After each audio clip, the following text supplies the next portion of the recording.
Israel और पाकिस्तान में एक विचित्र समानता है। दोनों ही देशों के निर्माण में केंद्रीय भूमिका धर्म की रही है और दोनों ही देशों के जन्म की पृष्ठभूमि में ब्रिटिश साम्राज्य की कुटिल नीतियां रही हैं। पर एक महत्वपूर्ण अंतर यह भी है कि पाकिस्तान जहां भारत का अंग भंग करके बनाया गया है, वहीं इजराइल एक सर्जरी की तरह फिलिस्तीन के कुछ हिस्सों में इम्प्लांट किया गया है। पाकिस्तान का गठन और द्विराष्ट्रवाद के सिद्धांत की कहानी और इतिहास हम सब जानते हैं, पर इजराइल के जन्म के बारे में अधिकतर यही जानते हैं कि वह भूमि जहां आज इजराइल आबाद है, वह किसी समय हजरत मूसा और उन्हें मानने वाले समुदाय यहूदियों, जिनका नामकरण जुडास के नाम पर पड़ा है, जो यहूदियों का पवित्र भूमि है और सदियों से निर्वासित, निंदित और प्रताड़ित इस समाज को एक स्थायी देश दिलाने का नेक काम ब्रिटिश हुकूमत ने किया है। अरब या सामान्य रूप से जिस इलाके को ब्रिटिश मिडिल ईस्ट के नाम से पुकारते हैं, वह इलाका ओटोमन साम्राज्य का था, जिसका केंद्र तुर्की था और उसका प्रमुख खलीफा तथा उसकी गद्दी को खिलाफत कहा जाता था। इसी मिडिल ईस्ट में दुनिया के बड़े और महत्वपूर्ण साम्राज्यों में से एक ओटोमन साम्राज्य की हैसियत इस्लाम के लिए एक धार्मिक प्रमुख के रूप में था। प्रथम विश्व युद्ध में ओटोमन जर्मनी की ओर से लड़ा तो वह स्वाभाविक रूप से ब्रिटेन के निशाने पर आ गया। इस महायुद्ध में ओटोमन की हार हुई और साल 1917 में अरब के इलाके, विशेषकर बगदाद पर अंग्रेजों का कब्जा हो गया और प्राचीन मेसोपोटामिया में एक नया देश अस्तित्व में आया, इराक। पर इसी साल 1917 में एक ऐसी घोषणा होती है जिसने इजराइल के जन्म की पृष्ठभूमि के रूप में समझा और माना जा सकता है। यह घोषणा थी बाल्फोर घोषणा। 2 नवंबर 1917 को हुई। बाल्फोर घोषणा फिलिस्तीन में यहूदी लोगों के लिए एक राष्ट्रीय घर की स्थापना हेतु ब्रिटिश समर्थन के प्रथम संकेत के रूप में देखी जाती है। यह ब्रिटिश वादे की कहानी है जिसके कारण फिलिस्तीन का विनाश हुआ और इजराइल राज्य का निर्माण हुआ। जब बाल्फोर ने फिलिस्तीन में यहूदी मातृभूमि बनाने की अपनी सरकार की मंशा के बारे में लिखा, तो वहां रहने वाले 90% लोग यहूदी नहीं थे। वहां रहने वाले लोग अरब थे, जिनमें अधिकतर मुसलमान थे, लेकिन वहां ईसाई और यहूदी अल्पसंख्यक थे और बहुत कम संख्या में यूरोपीय यहूदी भी थे, जिन्होंने 1800 के दशक के अंत में वहां छोटी छोटी कॉलोनियां बनानी शुरू कर दी थीं।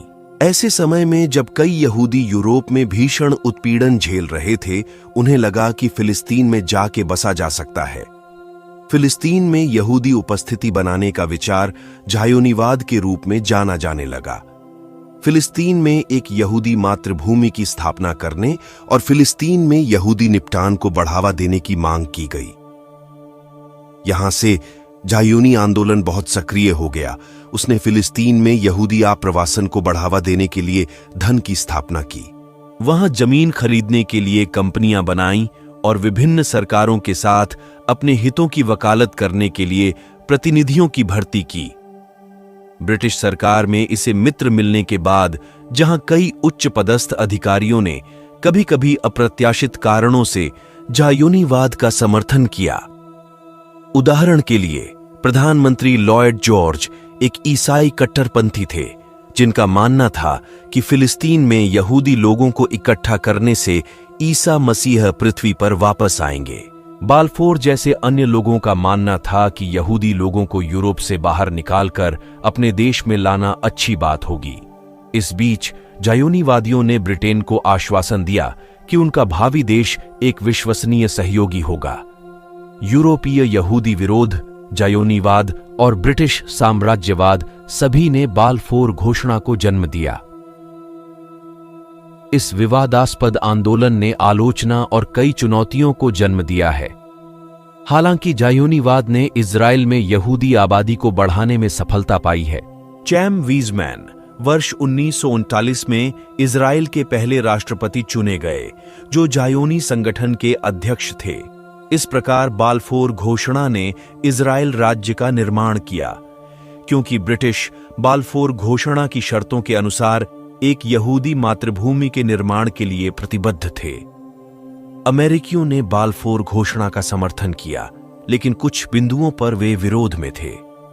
ब्रिटिश सरकार के कई लोगों का मानना था कि बाल्फोर घोषणा एक गलती थी और इससे केवल अस्थिरता और संघर्ष ही पैदा होगा, जो अब दिख भी रहा है।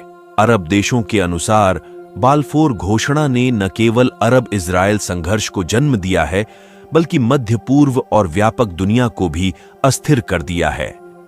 रोचक तथ्य यह भी है कि 1929 में ग्रेट ब्रिटेन ने एक श्वेत पत्र जारी करके अपनी बाल्फोर घोषणा को वापस ले लिया, जिसमें कहा गया था कि यहूदी राज्य का निर्माण अब ब्रिटिश नीति नहीं रही। हम कह सकते हैं कि भारत में जैसे मुसलमानों के लिए पृथक निर्वाचक मंडल की नीति आगे चलकर द्विराष्ट्रवाद की नीति बनी और भारत विभाजन का सतह तैयार हुआ, उसी प्रकार बाल्फोर घोषणा एक दूसरे धर्म आधारित राष्ट्र के निर्माण की भूमिका थी। वीडियो कैसा लगा कमेंट करके बताइए। वीडियो अच्छा लगा तो लाइक और चैनल को सब्सक्राइब कर ले। धन्यवाद।